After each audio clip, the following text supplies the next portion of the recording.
Hello everyone.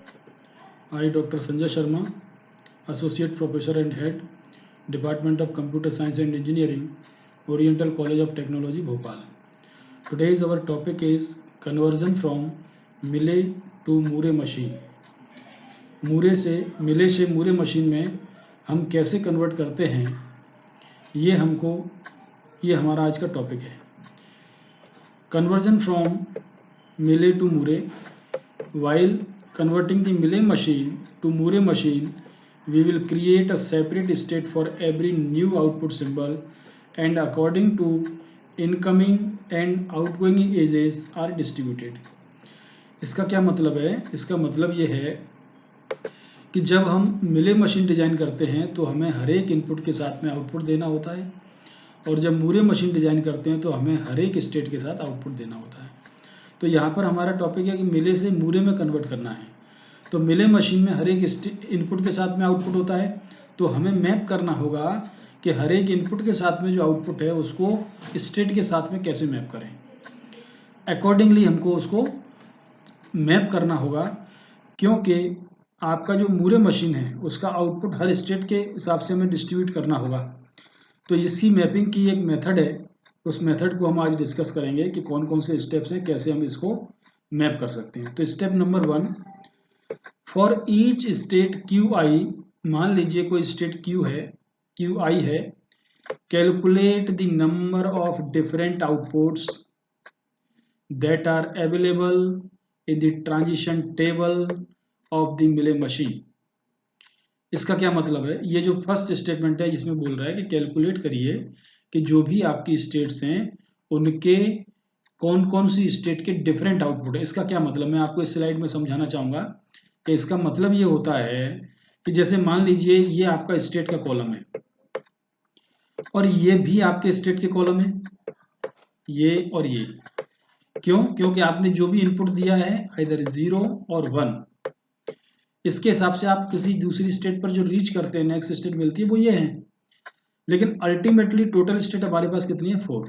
तो हमें ये देखना होगा कि जैसे Q1 स्टेट है तो Q1 स्टेट पर 0 इनपुट देने पर हमें 1 आउटपुट मिलता है.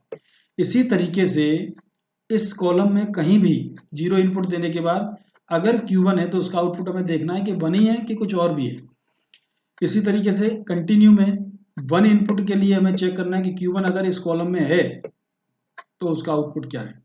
तो यहाँ पर हम देख रहे हैं कि ये जो आपकी Q1 स्टेट है इसका आउटपुट 1 है, और यहाँ पर भी Q1 है तो यहाँ पर भी आउटपुट 1 है. तो यहाँ पर आपकी Q1 स्टेट का एक ही आउटपुट है, तो इस केस में हमें कोई प्रॉब्लम नहीं है. तो पहला स्टेप ये बोला कैलकुलेट करिए आउटपुट्स, तो यहाँ पर एक ही आउटपुट हमने कैलकुलेट कर लिया. दूसरी स्टेट मान लीजिए Q2 है, तो Q2 में पूरे यहाँ पर भी चेक करूंगा और यहाँ पर भी चेक करूंगा, दोनों के केस में चेक करूंगा, और दोनों का पर्पज हमारा है कि जैसे यहाँ पर Q2 स्टेट है इसका आउटपुट कितना है? 1, और यहाँ पर जो Q2 है इसका आउटपुट कितना है? 0. तो इसको हम बोलेंगे कि Q2 स्टेट के 2 आउटपुट हैं. यही मेरा पहला स्टेप कैलकुलेट करने बोल रहा है. इसी तरीके से Q3 स्टेट के हम चेक करें तो Q3 का यहाँ पर क्या है? 0. और भी Q3 है क्या यहाँ पर? नहीं. यहाँ पर Q3 है तो यहाँ पर भी आपका 1 है. इसका मतलब है Q2 और Q3 ये दोनों स्टेट ऐसी हैं जिनके आउटपुट 2-2 हैं. Q1 के आउटपुट तो एक ही है. अब Q4 का भी चेक कर लेते हैं. तो Q4 का आउटपुट देखिए यहाँ पर कितना है? 1, और यहाँ पर भी Q4 का 1 है. तो Q1 और Q4 के एक ही एक आउटपुट है.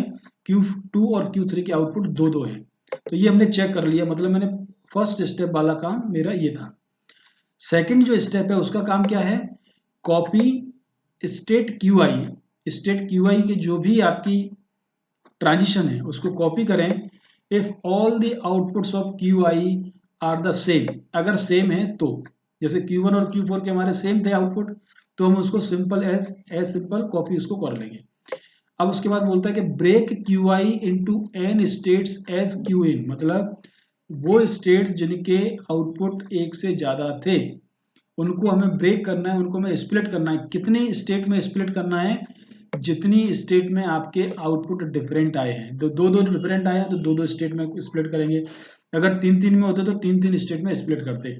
If it has an distinct output, अगर आपके एन आउटपुट्स हैं तो हमें उस स्टेट को एन डिस्टिंक्ट स्टेट्स में स्प्लिट करना होगा।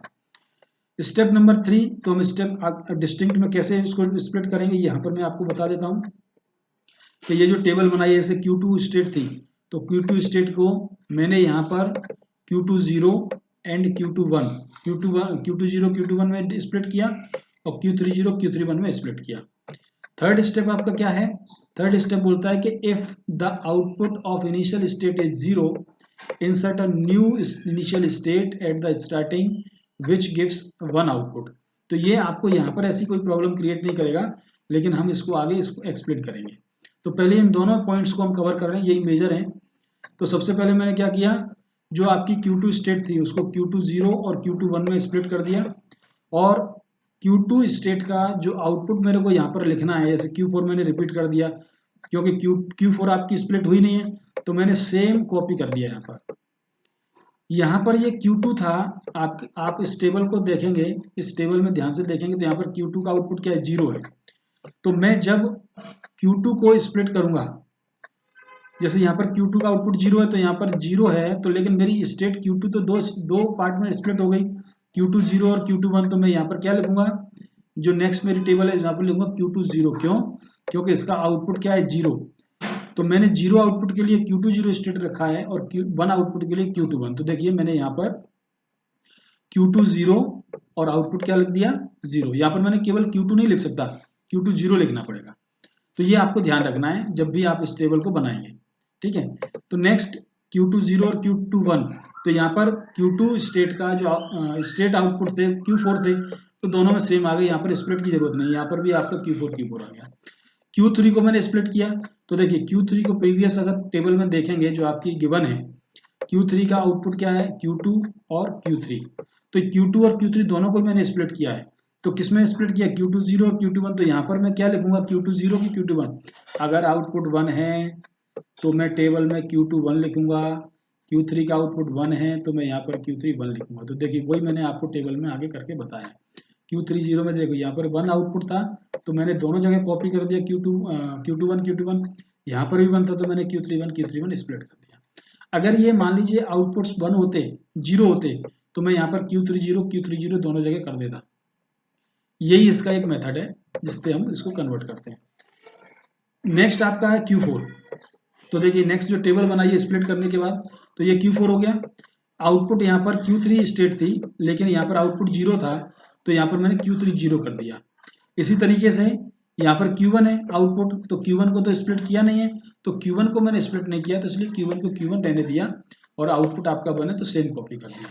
मतलब ये हुआ कि स्टेट अभी आपकी ये जो टेबल है वो मिले मशीन की है, केवल मैंने इन दोनों स्टेट को स्प्लिट करके इस टेबल को डिजाइन किया है और कुछ नहीं किया है, इससे ज़्यादा इसमें कुछ नहीं है अभी। तो ये जब टेबल आप बना लेंगे तो अब आप देखेंगे कि Q2 0 सभी स्टेट का सिंगल आउटपुट होगा।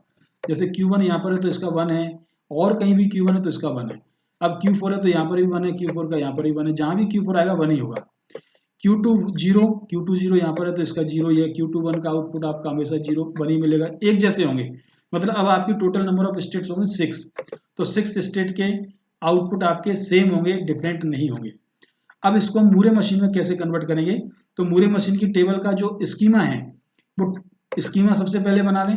तो स्कीमा क्या बताता है कि ये स्टेट को कॉपी करिए, इस स्टेट को कॉपी करिए और इस स्टेट को कॉपी करिए, बस इतना सा कर दीजिए सबसे पहले। तो मैंने यहाँ पर इसमें यही किया हुआ है कि ये मैंने कॉपी कर लिया।